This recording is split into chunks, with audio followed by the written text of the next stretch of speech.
Right, hello my little pals, and this is just a UML class diagram revision. I feel a little bit bad about this because we could probably run an entire course on UML itself, because I think there are about 14 diagrams.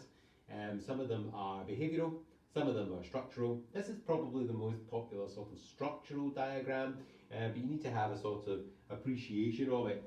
So I was sort of looking, and there is an online UML diagram maker, which is in fact sort of free, and it's called Lucidchart apparently. So it's www.lucidchart.com, UML diagrams. So apparently you're able to sort of produce your own UML diagrams from that, which, let's face it, is pretty awesome.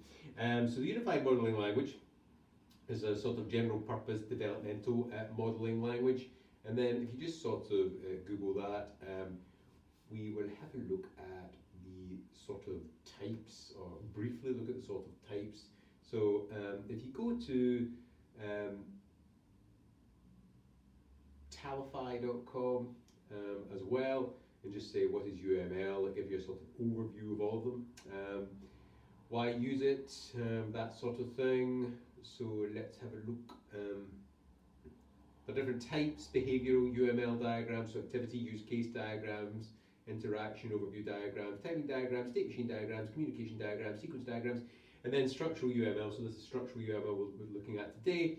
Class diagram, object diagram, component diagram, composite structure diagram, deployment diagram, package diagram. So this is just really the sort of tip of the iceberg.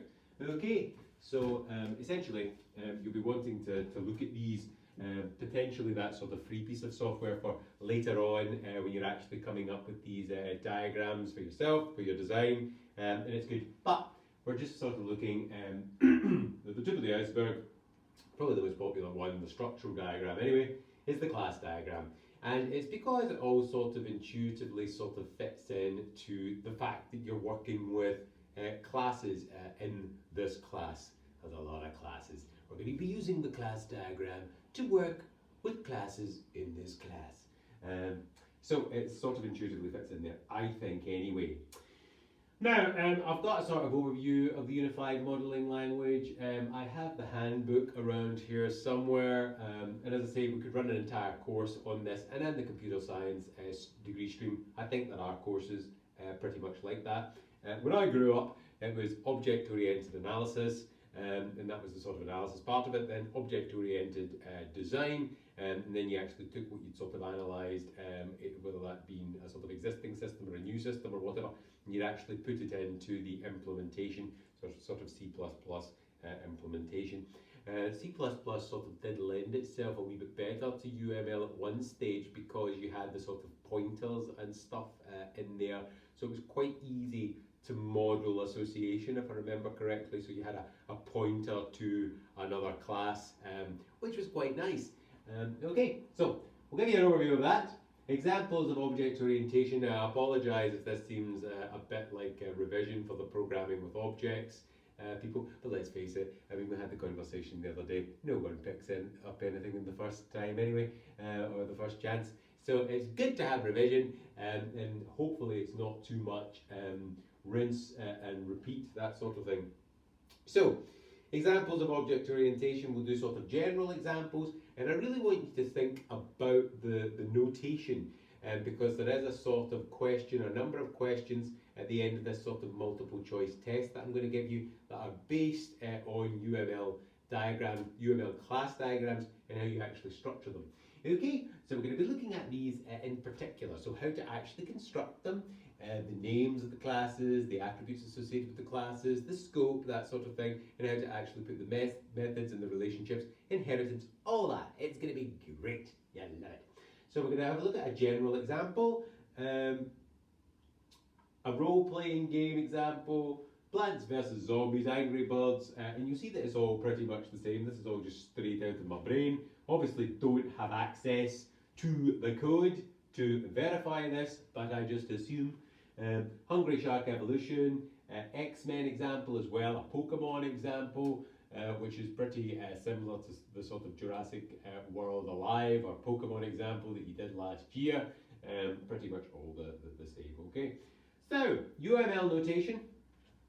When I was at school and a nipper and all that sort of thing, we parsed a piece of text and we were able to identify the entities, the attributes, the methods, and the relationships between all the classes, or the classes I should have said, not entities. Whoops, I'm showing my age there because we had a sort of extended entity relationship model, that's Chen, and that was sort of used in databases. And then we've sort of had a logical sort of data structure, data flow diagrams as well, in structured systems analysis and design methodology. So that was another way of sort of modeling these things. And then of course we have class diagrams. So I'm kind of showing that my knowledge is all intermingled, unfortunately. I'm just getting old and it's all becoming mixed and oh dear. And if I put anything in here, it comes out there. Just get to that age, I'm 40, so you know, it's a thing. But anyway, classes, what you would do is you would pass the text, you would look at the classes, the nouns would become classes, and then you would identify the attributes, the methods, etc., and the relationships between these. Okay, so we'll talk about classes, we'll talk about relationships. There are a number of relationships that are one-to-one, one-to-many, many-to-many. Now there are procedures associated with these. So it's kind of important to think of that. When a relationship is one-to-one, you might as well just combine it into one class or entity. When it's one-to-many, I want to go into this now. When it's one-to-many, there is a sort of procedure to deal with that as well. And when it's many-to-many, what you do is you create another sort of class as well. So in the many side, you would actually have a sort of foreign key to represent the owning entity in databases, I think. And then if you had a many-to-many relationship, you would create a new class and you would have a foreign key. A foreign key references the primary key of another class in order to sort of map it back. And then you would have foreign keys in this new entity to map to the two sort of original classes / entities. I'm using these things interchangeably, and I do apologise, but I'm not starting again. I'm doing every goddamn lecture in the first take. I don't care what happens. So, justification, third year projects, honours projects, game engine design as well. I know that you're not doing a particular module in game engine design anymore, I don't think, but you will be doing game engine 1, game engine 2. You've got to design these things in a logical, sort of formal way, rather than just a great big huge page of diagrams or pictures or whatever and documentation and dirge. Let's face it, unless it's a kind of relatively good idea. When you get to fourth year, it's probably best not to have 20, 30 pages of a game design document of dirge within the dissertation. It's best to have that at the end. And it's also better to have these things in a formulaic, formalised way, rather than boring people to death about all the little stories that are going on, but let's face it, are not really particularly intriguing. And I always draw attention back to Percival, the little penguin who lived in a tree or something, that wanted to was having an existential crisis, and you had to read all about this nonsense. So this is trying to do it in a formalised manner. It's like formal specification in programming, okay? And you've got to be able to construct some class diagrams from descriptions, which is exactly what I'm going to get you to do at the end of the class test, right? So you're going to be able to identify the classes, you're going to be able to identify the relationships, and everything is going to be great, and the attributes, and the methods, okay? So, UML diagrams, the Unified Modelling Language, are remarkably well accepted and generally used means to represent objects and object-oriented designs. So, the simple class definitions, that is but one of the 14 diagrams. The class diagram shows the name, the attribute, data definitions defining the state, i.e. the variables, and the methods and the functions. Okay. So this is what a UML class actually sort of looks like. It's a little box. Now you can have varying sort of levels of data in there, varying levels of detail, I should say. And and it kind of depends how you're wanting to actually design it. However, in the top little box here, you have the class name. Sometimes you only just have the class name, and it depends how detailed these things actually get. And I'll show you an utterly monstrous class diagram representing a games engine at the end, and you realise, oh my god, the requirement for design is definitely there. And of course, some classes have far more detail than others. Some require absolutely none, but they're sort of necessary. Okay, you've got your class name, then you've got your attributes, the particular scope as well, and methods. Again, your scope will be in there as well, and what these particular methods do. So let's have a look. We have vehicle, we have the registration number, and the customer ID. Okay? For methods, we have get the registration number, so that's obviously going to return the registration number. So you can see how this is all sort of constructed from what you've done in programming with objects and what you've done so far in the methods and functions revision. So you're actually doing get registration number, get customer ID, that sort of thing, and that's a sort of mutator accessor function where you're returning a particular value. And these things become very, very sort of formulaic to allow you to map out the structure of your program effectively, okay? Booking a service, that can be something else, doesn't necessarily have to return anything, okay? Can take up a ramper as well. And that is what it looks like, okay? So you've got that, that's brilliant. And that is what it looks like when it's actually transcribed into code. So you get your class, your vehicle, your string, registration number, string, customer ID. You've got a public section that returns a string, the get registration number, returning a string, getting the customer ID, void, booking a service. Fantastic, utterly brilliant, okay? So that's where it all sort of comes from. That's why design and implementation are of course inextricably interconnected and inseparable, okay? Okay, so let's have a look at account example. So let's think about the class name, the attributes, the methods, okay? So here we have it, an account, great. In an account, probably the only thing that we're ever really interested in is the balance, to be fair, and that's absolutely fine. And then the account number is probably quite important too. That would be the sort of primary key, the primary identifier. There would be a sort code, but that's really more specific to bank as well, and you would have a balance. So then you have a number of methods when you're interacting with your bank account. Let's face facts, banks are bloody useless nowadays, and we do everything online, we pay everything online. There are a number of banks being closed, and to be perfectly honest, I'm not even remotely surprised about that, because every time you go into a bank or you encounter anyone in a bank, it just pisses you off. It's just really, really annoying, because you think to yourself, right, I want to take this change to the bank and have it put into sort of normal currency. A thing that would normally sort of be the case. They have all these rules that sort of obstruct the customer. The custom of British banking seems to be that the customer should be avoided at all cost. That seems to be the main sort of thing. Anyway, you go in and you say to yourself, well, I've got a whole load of change here that I've collected.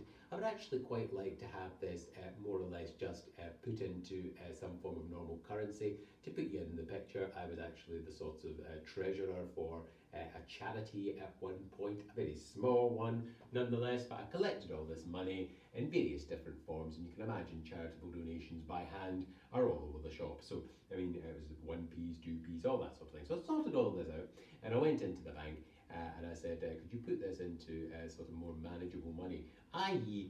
Give me 10s, give me 20s, that sort of thing. It was about £150, and you know that I would actually have had to open up another bank account or placed all of this money into my account, my personal account, even though it wasn't mine, to actually get that returned to me in a sort of normal way so that the bank could actually keep track of what they were doing. You're going, you're bloody useless. Then you go in and you say, hello, I'd like euros for my holiday. Not that any of us can go on holiday nowadays. Oh, we don't actually convert to euros at all. You need to go to the travel agent. You're going, oh, for God's sake, what good are you? What good are you? And then all they really are, I mean, the bank is really your enemy more than anything else. I mean, they have your direct debits and everything sort of working for you. But their primary mission is to get people that are in debt into more debt so that they owe them more money. It's really quite despicable. Anyway, as you can tell, I love banks. I love them. And I'd prefer never, ever, ever to encounter a bank ever again. So those are the two sorts of occasions. And then they wonder why they're closing. Because they don't really do what you want anymore. And there's all these weird sort of deals. You couldn't actually sort of bureaucracy and sort of rules and whatever. You couldn't actually go to the bank and say, close all my accounts, give me my money. We can't do that today, sir. You know, you've got far too much money in your account. We can only give you 3,000 at one point. You know, for the love of God, you know. So anyway, never mind. That's my rant about banks. Hate them in every possible way, shape and form. But anyway, you make a deposit, you make a withdrawal, you get your balance, and thank God you can do all of this through the internet now. So making a deposit, if someone actually gives you physical money, you probably just keep it, to be fair. But you go in, you say, here, I'd like to place this in my account. Either that or it's a check, and that's a whole different ball game now as well. You go in and you say, hello, I'd like to give you this check, and they more or less say, oh, there's a check dispenser machine there, so please go and use that, don't bother me. And you know, for God's sake. Anyway, make a deposit, make a withdrawal, get a balance. That's obviously the only thing that sort of returns anything as well. Now, you can use these things sort of interchangeably. If you make a deposit, you can then call the get balance in order to keep sort of advised on that. So that's a sort of example. So let's have a look at how to design classes. So a way to design classes in general, how do we determine what classes are wanted, what attributes, variables and methods, functions should be included, okay? So there is a sort of natural approach based on parsing an English description, which is what you're going to do for your class test in this module. You're going to parse the English description, which can help get us started. You just write down what you want and then sort of look at the sort of sentence structure as well. So here's a bit of an activity, parsing the English, taking as an example, okay, the bank manages accounts. All accounts have a balance and customer. Customers can withdraw and deposit money and check their balances if they're bloody well lucky. Okay, now identify the following. You've got to identify the nouns, okay? So things like person, animal, place, thing or idea.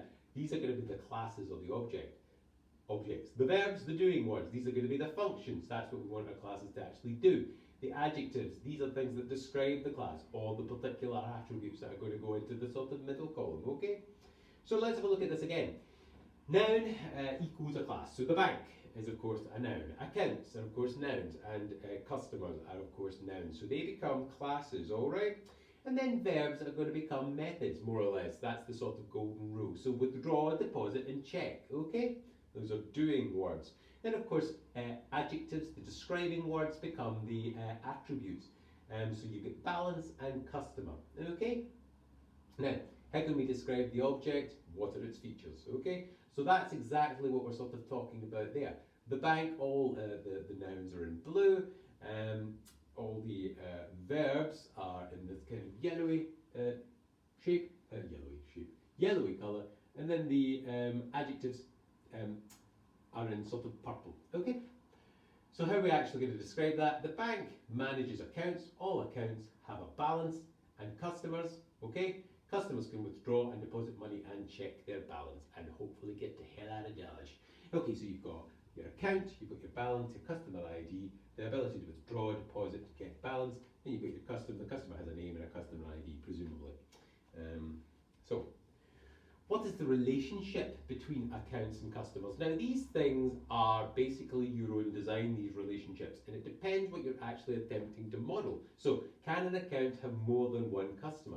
Can a customer have more than one account? So this is actually talking about the cardinality of it, okay? So you would probably come up with, so each account in this particular scenario is owned by one customer. But one customer can have many accounts, okay? So therefore, this is a one-to-many relationship between customers and accounts. And that's what it looks like, okay? So if you actually read that in this direction, and this is how you read that, an account can belong to one and only one customer, right? A customer can have one or many accounts, right? That's how you do it, that's how you read them. So do that again. An account can belong to one and only one customer. A customer can have one or many accounts, okay? That's how you sort of read them. So let's talk about association. Relationship like these are known as association. We've seen other relationships as well with things like aggregation, composition, very specific types of association. We've got inheritance, which is another sort of special relationship as well, and where one class is connected to another class. And there are possible connections, and these include the one-to-one, the one-to-many, the many-to-many. So think about how many times a single instance of a customer ID could appear in the accounts objects. Likewise, how many times could a single instance of an account ID appear in a customer object, and how many customers will have the same sort of account ID? Okay. So, activity. What are the associations between the following classes? Let's say a module has modules and students, for example. Modules have many students, and a student possibly at UWS, if you're sort of looking at it that way, a full-time student has 1, 2, 6 modules, or a student has, a student has many modules really. Okay, so that is really a many-to-many, and it depends whether they're part-time. Even if they're part-time, they're going to have many modules. Students and courses. Generally, a student will only be on one program, to be fair. Staff and modules, staff have many modules, let me tell you that. I mean, it's not just as if you get to the privilege of teaching one. I at one stage had the privilege of teaching 5, and sometimes 6, so that's great. So staff have many modules, I can tell you that. And modules probably have many staff members, and it depends on control freakery there. I don't like any other staff members touching my modules, to be perfectly honest, and every time I've ever sort of done it, they just complicate matters, and that's it. I prefer for them to play ball. But I suppose that modules have many staff, so that would be a many-to-many.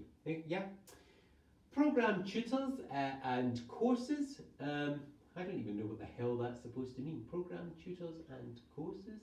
There may be a number of program tutors on a course, and a course can have many program tutors. So let's face it, again, that's going to be a many-to-many. Modules and staff, again, if you reverse that, staff and modules, a module is going to be related to one staff member in terms of module coordination, but a module could have 2 or 3 staff members working on it as an associate lecturer or a demonstrator or whatever. So that can be many-to-many. So it depends on how you actually want to describe these relationships and the particular scenarios associated with them. So think about how you would describe the association. Each staff member teaches multiple students. Each student is taught by multiple staff. Therefore, that's a many-to-many relationship between staff and students. So let's have a look at inheritance. Activity. Oh, right, bloody. Yes, I do. Passing in English, okay, take this as an example. The bank offers 3 types of accounts. You've got a standard account, a student account, and a business account, okay? All accounts can have a balance and a customer. Customers can withdraw and deposit money. Student accounts also have an overdraft, and business accounts have a loan. So that's a specialisation. So let's have a look and see what we're going to look at there. So nouns are going to be the classes or objects. So presumably the nouns in this particular example are going to be bank, accounts, and customer. Yeah. The verbs are going to be withdraw and deposit. The attributes: balance, overdraft, and loan. Okay. But we also have the extra added pleasure of we have 3 different kinds of accounts. Okay. So there's a standard, a student, and a business.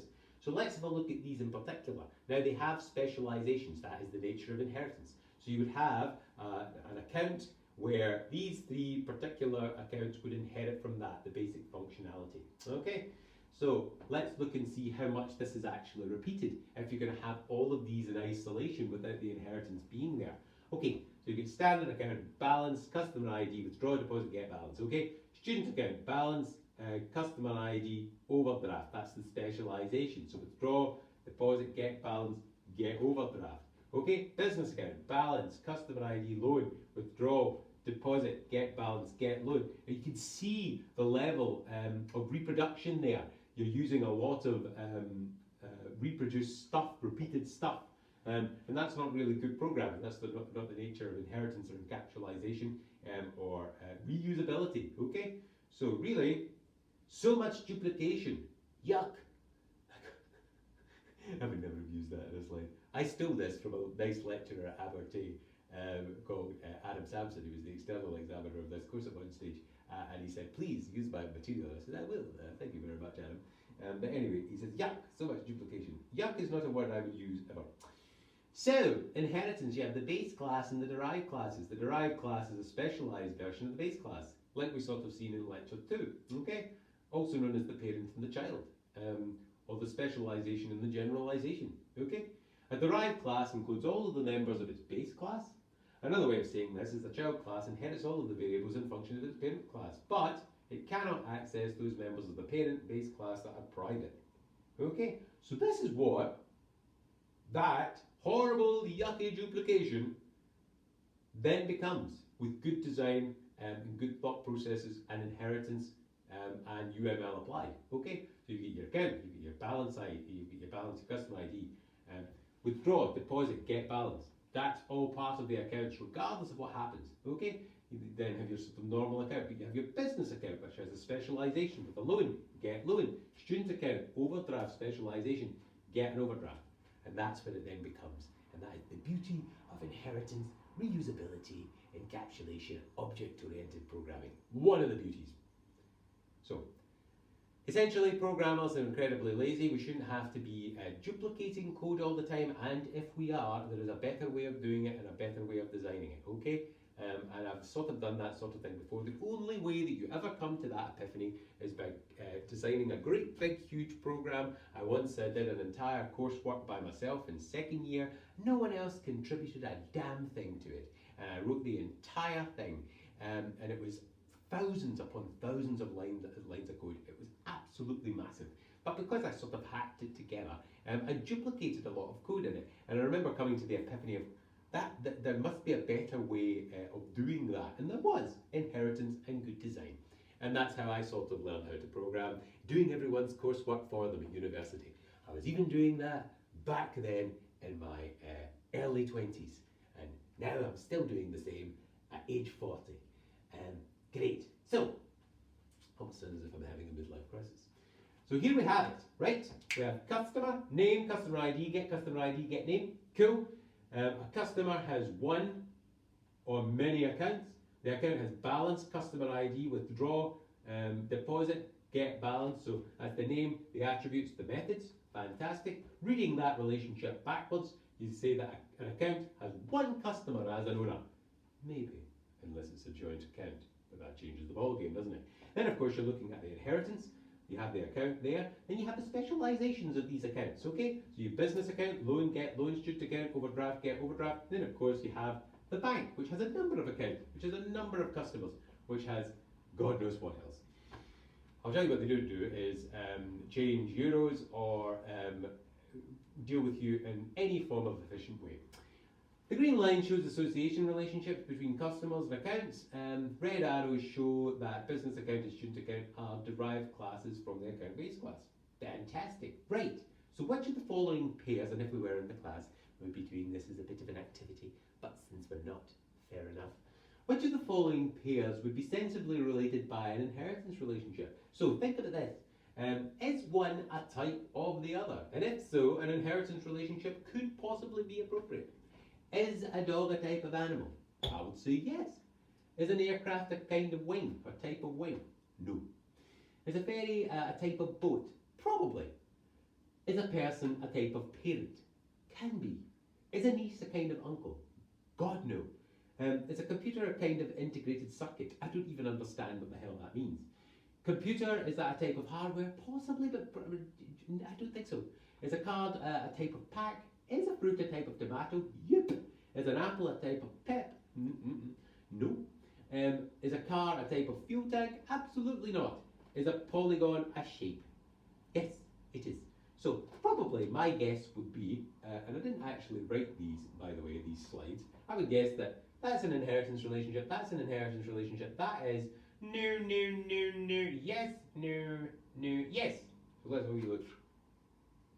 Ha! And they're all underlined, all the ones that I thought, because I am a genius. Yay. So, just when we're talking about shape, you will notice that I am wearing my Pennywise t-shirt today.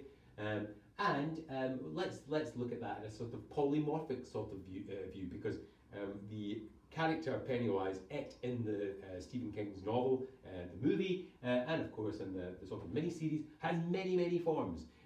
So we don't know exactly what its sort of natural form is. Is it the dark lights or something like that, or the dead lights? And then it has a number of forms. It's a leper at some stage. It's a mummy. It's a clown. That seems to be its favourite form. It's Beverly's dad at one stage. It's that sort of creepy painting lady. It's Mike's burning parents. It's a great big huge thing trying to kill Eddie with an axe like Paul Bunyan. What else? In the mini-series, it takes the form of more sort of classical monsters as well. It turns into a werewolf, and it turns into a spider. So there you go. Brilliant, fantastic in terms of polymorphism example as well. You have it, Pennywise, whatever. You have all of its different shapes. And all of these things are, of course, sort of inherited. Polymorphism is only possible through inheritance, as we'll learn in the next lecture. So yeah, oh look at this. Oh, I must have discovered animations at this point.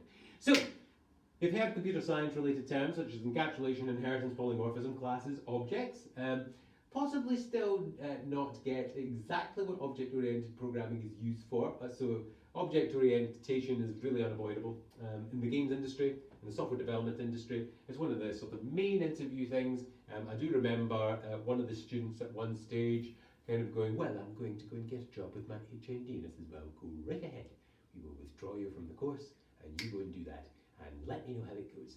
And then, of course, he came back to me and said, "Get back into the course, Thomas." Of course you can, because let's face it, no one's going to get a job with an HND nowadays. I did tell you this, but to hell with it, you went and discovered it yourself.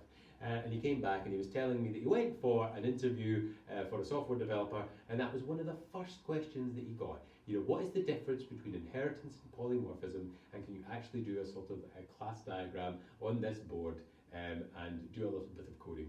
And of course, he had no idea what the bloody hell it was about because he hadn't actually stuck with the degree long enough, and that was it. So there you go. If you're wanting to get a job, object orientation is unavoidable, and if you want to get a job, you just need to understand it and be able to use it effectively. Otherwise, you will not find employment as a software developer or a games developer or any form of credible computer scientist ever. And that's my rant on it. Okay. What you need to be able to do: construct classes containing the data members and the member functions. This should become second nature to you. You should be able to, at some stage, I mean, if you're like myself, you can almost formulate these things in your brain. And that's what sort of brilliant programmers in the games industry can do. And the jury is sort of out there. I mean, some people use it, some people don't, UML, but it is a way at some stage, presumably, they will have a sort of board and they'll write everything down and they'll try to make sure that everyone's sort of in the same page and they'll have some form of design, okay? So, create objects, which are instances of classes, identify and implement how the classes are related to each other. So it's really about consolidation, synthesizing, and communication, okay? And make those objects persistent as well. So we'll get into that at some point later. Start to see the world and the game you're implementing as a collection of objects, classes. Objects are just merely instances of classes that have come to life. They can be multiple objects of a particular class, as you all know, which are instances, okay? Probably said that before. So you've got all these objects interacting with each other. They all have relationships. And that's what it is, okay? Just like people. Wow. So up until this point, the sort of, for all the main gaming languages, C++, Java, C#, JavaScript, objects are everywhere, they are ubiquitous. C and that other one, there's somewhat marginal exceptions. The most popular languages are usually procedural / object-oriented and implemented via compilers. So, for example, C, C++, and Java. Okay.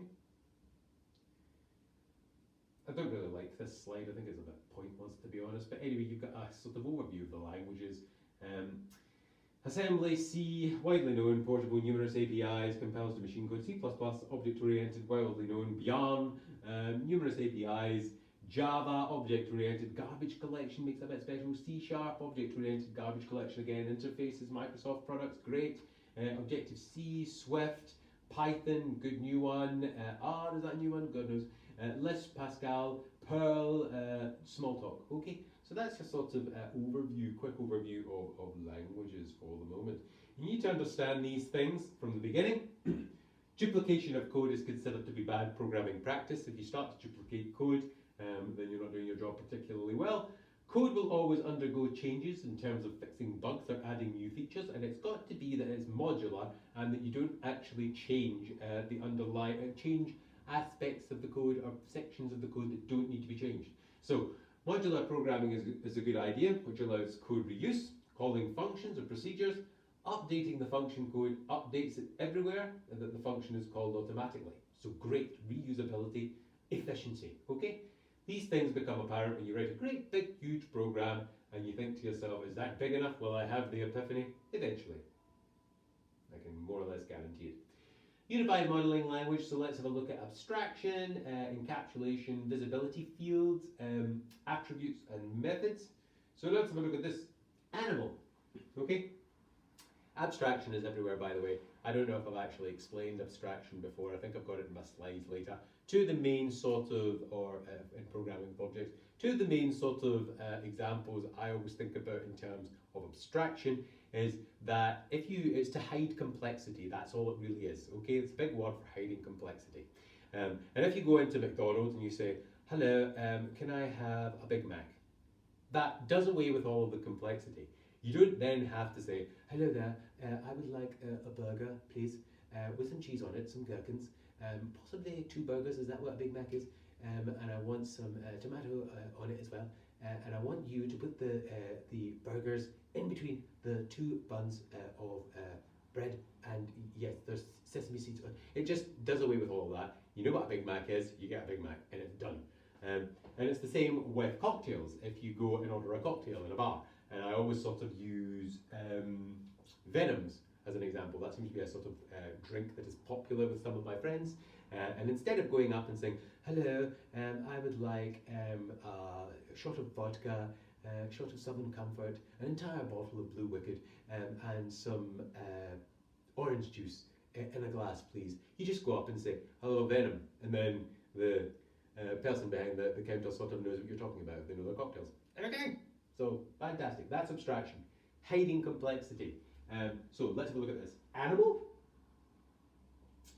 You've got an animal name. These can be private, okay? So that's what that actually denotes. Visibility is minus private, public, protected, okay? Attributes, private or protected, depending. That's just examples though. Okay, so we've got private name, which is of type string, private height, type double, private weight, type integer, private dietary requirement, type string, and speed double. You've got your constructor, which of course, that's entirely the point. You're supposed to have all of these in the good sort of design of a program or a class UML diagram. You're supposed to have all of these really as private. And you're supposed to access these things through the mutator and accessor functions, which are the methods. So this is the blueprint that you actually present, the sort of interface that you present to the world and allow the programmer to use. But you don't necessarily allow them to access these things directly. That would be bad. Okay, so you've got the constructor, that's absolutely fine. You've got move, that's public as well, they're all public. And that takes in a parameter of distance as an integer, returns nothing, returns a void. Okay, eat returns a void. Sleep duration and as an integer perhaps, returns a void. Set name, you've got a new name as a string as a parameter that then sets the name, returns a void. You get the name, that of course returns a string. Okay, so great. I absolutely love killer whales because of their adaptive nature, their adaptability, and they're awesome and brilliant, and they probably exist in every ocean in the world, to be perfectly honest.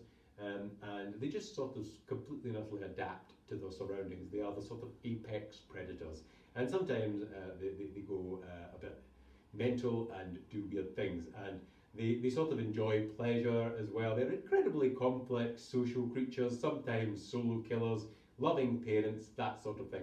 And they have a number of sort of killing techniques, which is just awesome. They beach themselves deliberately to try and kill seals. They do that.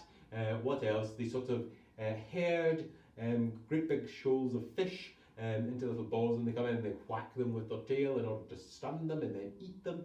They chase whales, God knows how many times their size, in order to sort of drown them and drown their calves and stuff like that.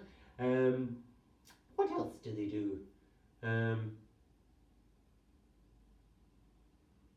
Okay, we've got eating normal fish, seals like that, they eat whales. Oh, yes, I've even seen a documented occasion where a great white shark fell victim to a killer whale at one point.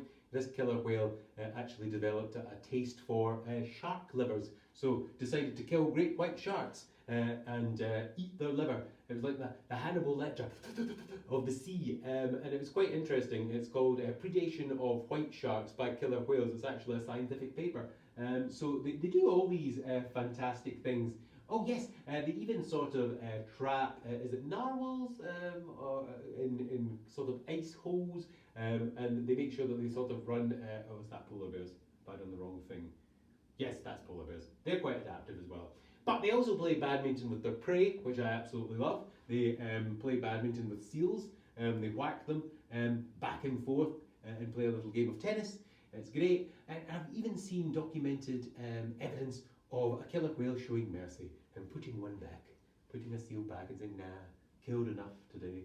And they used to have them at SeaWorld up until, there was a few of them that just decided to kill their trainers out of, because they don't like captivity, really. And SeaWorld was always trying to say, oh, look at Shamu, it's a big teddy. And if you actually watch that sort of documentary Blackfish about Tilikum, the killer whale, it's a serial killer whale because it actually killed quite a lot of the people. I think it killed about 2 or 3 trainers. But anyway, very complex, have a number of sort of dietary requirements, and I think they're a sort of excellent example. What was I going to say there? Diet, set name. Oh, dietary requirements was string. Set is a string. That can in fact be a sort of list, and that's the thing that makes these creatures particularly interesting. They eat shark livers, they eat tiny fish, they eat seals, they eat great big whales, and their dietary requirement is very variable. Humans as well. They have they're very, very adaptive, and they have a sort of different, varied diet, highly varied diet, shall we say, depending on their particular environment. So I just put that in as a string, and it's to sort of show you. I just love killer whales, apart from Free Willy, hate that. Because Free Willy, at the end, I don't know if you've ever seen it, it's supposed to be a childhood favourite. Killer whales are intelligent enough that they never ever jump over great big huge sort of rock or something like that if they don't know the depth of the water on the other side. So they would never do that. That's why they had to use a CGI whale at the end of Free Willy, even though they use a normal whale during the entire course of the movie. But that is incidental. Sorry, what have I done? So, multiplicity and aggregation. So we've got characters, fair enough. So, got a character class here. You've got all of your sort of attributes there. This is just an example now. And we're talking about aggregation really specifically. So a character can have 0 or many items, right? Okay. So here we have it. My items is a list, okay, in this particular case. Items, a pointer to that, okay? And then an item can belong to one and only one character in this design, unless of course they're sharing, right? Good stuff. Inheritance in the context of games, so we'll get characters, fair enough. Items, so let's talk about characters. We'll get fighter, wizard, rogue, perhaps, the type of characters. In terms of type of items, we've got weapon, food, health. Yep. Inheritance in other contexts, you've got the dinosaurs. They're all from a particular kind. You get the herbivores, the carnivores, the omnivores. There was never an omnivorous dinosaur, but you get various different kinds.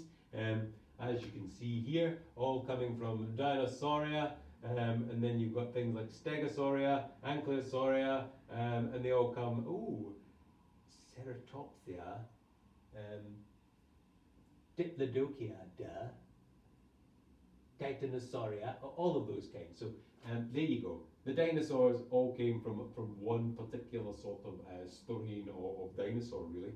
Okay, dogs. You've heard me sort of go on about that. They're all from the wolf, and you get different sort of categorizations, all based on inheritance and specializations. So you've got things like terriers, working dogs, hounds, sporting dogs, herding dogs, and just these sort of toy dogs that Paris Hilton takes to the gym in a gym bag. Okay, so they're all from the wolf, so that is a sort of inheritance context as well. Inheritance in other contexts, let's have a look at ships. You've got all the ships in Star Trek, if that's what you're sort of into. All the space stations in Babylon 5, all the ships. Oh, Babylon 5 is incredibly hopelessly derivative and no one watches it. But anyway, you've got all the ships, all the Galaxy class, Excelsior class, that sort of thing. The Borg cube, the Romulan. They all have the exact same sort of attributes, members, data members, functions, that sort of thing. And they all sort of come from the ship class. All right. So there's all the Borg ships, which is brilliant. I love it. Love them. Love the Borg. We are the Borg. Lower your shields and surrender your ships. We'll add your biological and technological distinctiveness to our own. Your culture will adapt to service us. Resistance is futile. Yeah. So ships, fantastic. That's all the different sort of varieties, but they all have the exact same sort of attributes.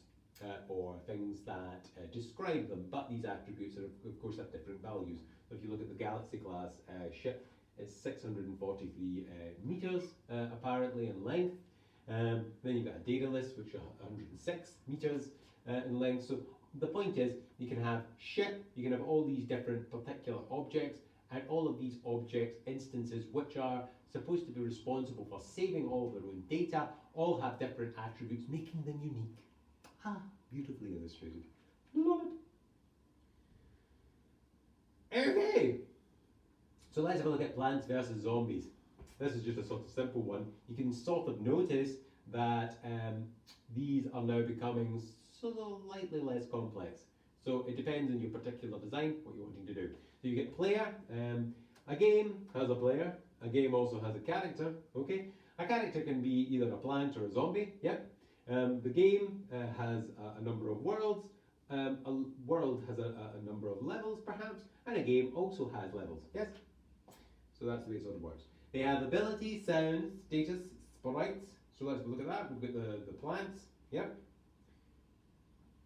We've got the zombies, and of course you've got all these different types with different attributes, and that's how they actually managed to just run a patch. And you get a new game or a new looking game, and they put a sort of sugary coated topping. A new zombie has been implemented, but really it's been implemented before. It's just slightly specialised. Yeah. Levels, and the sort of frosty level. God knows what that is. All these different nice levels, but they all have the underlying same functionality. Same with worlds. So my point is, all of these things are objects. Yeah, instances of objects. The level is itself an object. The plants, the zombies, they are themselves objects interacting with each other, different instances of different classes, all being there, interacting, okay? So that's it in its most sort of basic sense. Yeah? Fabulous. Let's have a look at Angry Birds, okay? The exact same sort of model. The game has a player, it has characters, which can either be buds or enemies, depending on what they've actually sort of got. The game has a number of worlds, a number of levels. The world has a number of levels. Okay, so let's see. The birds, there they are, angry birds. Enemies can be wee pigs or whatever, can be monkeys as well, depending on whatever they are. But let's face it, they all have the sort of same functionality, more or less. You have the world, okay, so you can select all these different sort of episodes, and that's exactly what they are. It's all sorts of objects that come to life on the screen, all instances of objects, the level itself, the objects that make up the level, the components, okay, they're all associated with different aspects, it's not aspects, what's the word, assets, yes. So you get different assets there that are assigned to those particular objects, okay? So then you go, whee, okay? So a world, or a player has a score, the level itself is an object. These particular birds are from a particular class, but they're a particular specialization, and they all have an instance of that object. Okay? Same with the wee pigs here, with the enemies. Okay? Hungry Shark Evolution, let's have a look at that. A game can have one or many characters. A player can belong to one and only one game, maybe. A game can have one to many levels. And of course, the character can either be sharks or prey. So you've got a number of different sharks. I remember I played this all the way through Christmas once to get that great white shark. And now the great white shark is probably the, I don't know, the fourth largest in the game. There's Megalodon, there's a sort of hammerhead shark, not a hammerhead shark, but another sort of prehistoric shark. So they've got all these different sharks. And then you've got the prey, the boats, the people, etc. You've got the levels, perhaps a sort of new Arctic update, and that's what they do. They just sort of sugarcoat all of these things in different graphics. The functionality already exists there in the classes, in the underlying code. Shouldn't do that. And then of course you've got the levels. Okay. So let's look at X-Men. Once again, player, game, character, level, X-Men, Brotherhood. There's Wolverine jumping in there, love it. Very, very good. Then you get Magneto flying in majestically. And then you have a level, whether that's going to be on top of the basketball court where the plane comes out of. So that's a Cyclops throwing down with someone there. Is it, I don't know who it is, Jean Grey maybe. I absolutely love this because Magneto does this with Wolverine nearly in every goddamn movie. You must be Wolverine. A remarkable method doesn't run through your entire body, does it? What do you want from me? You, my dear boy. Whoever said I wanted you? And he always goes, oh, I like this one in particular because he says, I'm not leaving without him. Yes, you are. And then he flings him like 5 miles through the forest and he falls and injures himself. Love it. What has happened to my slideshow? Awesome. Sorry about this. Right, a game example. This is the game example that you're going to get in your class test. So do sort of look at it, memorize it, make sure that you understand it. A game can have a number of characters, players who have certain demographics such as name, sex, age and height. In the game, the characters may carry one or more inventory items, which are classified into weapons, health and magical items. And the game has a number of enemies in it, which are particular types and can be either a vampire, a gargoyle, or a werewolf, each with a different food source. So that, eventually, from interpreting all of that and passing through the text, looks like that. And that's what you sort of have to look at, okay, for the purposes of the class test anyway. So you've got a character, and they have all these attributes here, which are private: name, strength, sex, character, sex, car, okay, age, integer, height, float. And then of course these are all sort of, and I've got a sort of marking scheme so that you identify all of these. I want you to identify, I believe, 2 sets of accessor and mutator functions. So you get set name, so that sets the name by taking in a parameter of a string and returns nothing. Get name, that of course returns a string. And then you've got the same for sex, age and height. Very, very easy. Okay, a character can have one or many inventory items. It says that in the text. An inventory item can have, and that's demonstrating inheritance. An inventory item can either be a weapon, health or magic, yes. An enemy can either be a vampire, a gargoyle or a werewolf. Now, the main thing that makes this a little bit complicated is that you've got to sort of see the other branch of inheritance, okay? So you get character, which then enemy inherits from character, of course, yes, and you're just sort of putting that into a sort of diagrammatic representation. And then you've got vampire, gargoyle, and werewolf, which then inherits from enemy. So I thought that was a beautiful example. And just as long as you sort of glance over that before the class test, everything will be hunky-dory. The class test will be in the fullness of time, by the way, probably in week 12, once I decide that people are adequately prepared for it. So please do not give me a whole load of emails saying, when's the class test, Thomas? I haven't decided yet. Okay?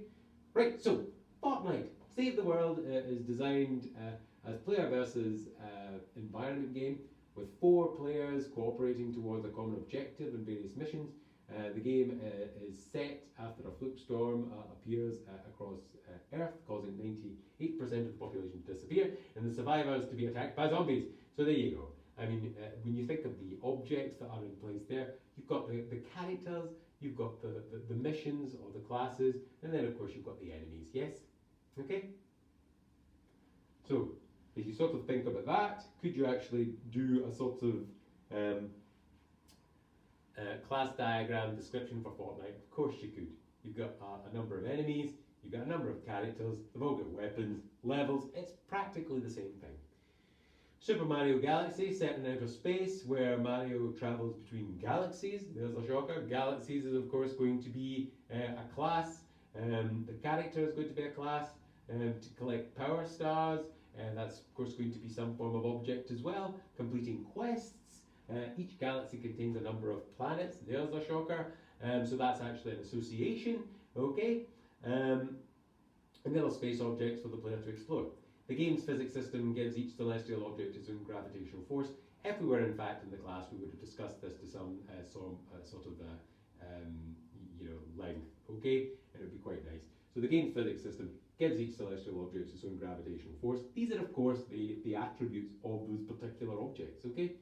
Which lets the player circumnavigate round or irregular planetoids by walking sideways or upside down. I find this game very, very irritating, to be honest.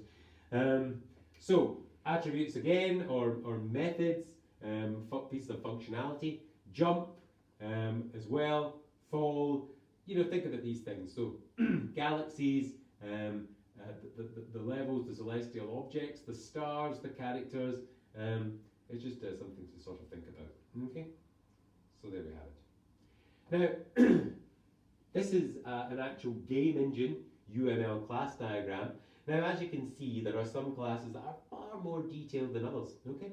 So look at these, for example, and that's how complicated, this is just to show you how complicated these things can actually sort of get. Wait, I hope you enjoyed the UML diagram lecture. I am quite happy to sort of discuss the little descriptions that I put in. I realise I went through them very quickly, but yet and at the same time, through any sort of description of game, you should be able to sort of pass the text and go, there we go, there's characters, there's enemies, there's objects, these characters or could be classed into different sort of things, different levels of inheritance. When you're talking about items, perhaps, you've got health, you've got food, you've got weapons. That's a sort of inheritance relationship. So, what are the associations? So, for example, it's sort of said there, one was a very obvious sort of association. The game's physics system gives each celestial object, sorry, that's not an association, that's an attribute. Yes, there it is there. Each galaxy contains a number of planets, so that's a sort of association there. So these things can be incredibly obvious in the description. Okay. So in essence, think about the classes, the nouns, the methods, of course, the verbs, the doing words, the attributes, the adjectives, and then of course the associations between all of these particular classes and objects. And that's how you sort of come up with class diagrams. But that's just a slight overview, and of course we can sort of integrate sort of more UML into the course if you so desire. So give me some feedback on that. Okay, right. See you later, my little pals.